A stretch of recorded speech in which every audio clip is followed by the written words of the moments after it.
Hello, bachcho, let's read out the question first.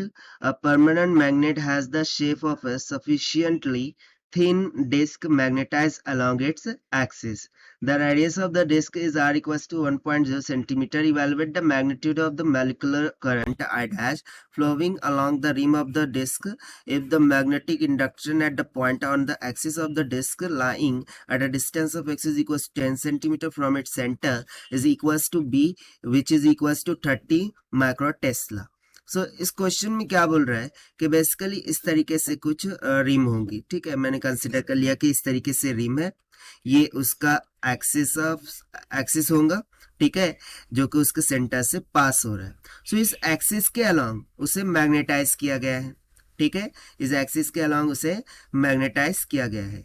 अब यदि मैं बात करूं इसके रेडियस की, सो इसका रेडियस है कैपिटल आर के बराबर, जो कि हमें गिवन है 1 सेंटीमीटर के इक्वल में।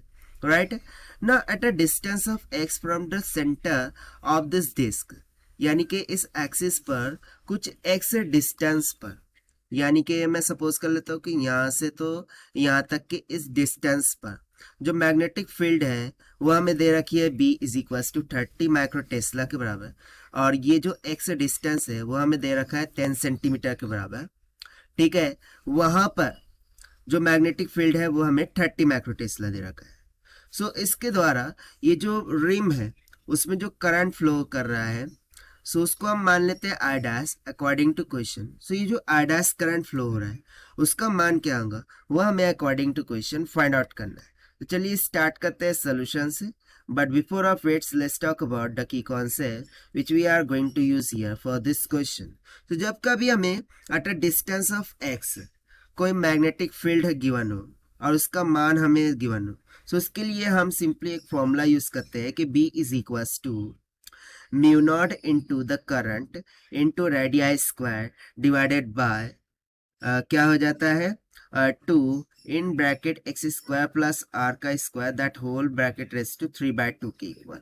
ठीक है, सो यही फॉर्मूला हम यहाँ पर यूज करने वाले हैं। सो इसको मैं क्लियर कर देता हूँ, लेट इट बी आर का स्क्वायर।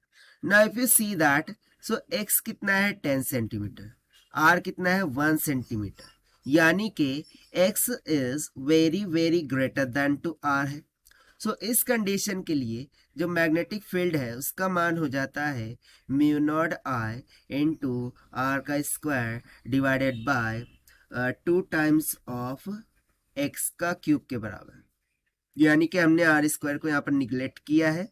सो सिंपली ये एक्स स्क्वायर रेस टू 3/2 हो जाएगा। सो 2 से 2 कैंसिल, सिंपली क्या आ गया एक्स क्यूब के बराबर।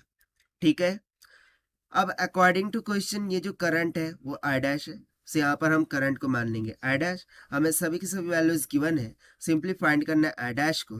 सो यहाँ से I dash will be equals to क्या हो जाएगा b, okay 2 into b into x का क्यूब डिविडेंड में चला जाएगा म्यू नॉट आर का स्क्वायर। राइट, अब हम सिंपली वैल्यू सब्स्टिट्यूट करेंगे और आंसर निकाल लेंगे। so यहाँ से I dash will be equals to 2 times of magnetic field कितनी है 30 माइक्रो टेस्ला। सो टेस्ला में कर लेंगे बाय मल्टीप्लाइंग इट विथ 10⁻⁶, क्योंकि माइक्रो का मीनिंग क्या होता है 10⁻⁶, मल्टीप्लाई बाय।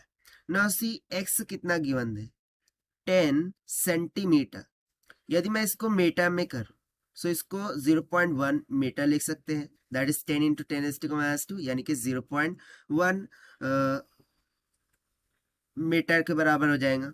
राइट, सो इसको हम डायरेक्टली लिख लेंगे 0.1 का whole square divided by mu not की वैल्यू होती है 4 pi into 10⁻⁷ multiply by radius हमें दे रखा है 1 सेंटीमीटर, अगेन मीटर में करेंगे।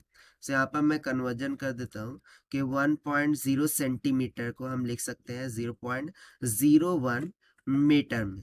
सो ये हो जाएगा 0.01 का होल स्क्वायर। अब यदि मैं इसको फर्दर सिंप्लीफाई करूँ, सो यहाँ से आई डैश का मान कितना निकल के आ जाएगा after simplifying and solving, this will comes out to be 476 ampere, और यही हो जाएगा हमारा आंसर फॉर दिस क्वेश्चन, जिसको हमने सॉल्व किया है by using the conceptual formula of magnetic field at a distance of x from the center. So this is the required solution. I hope you understood well. Best of luck. Thank you.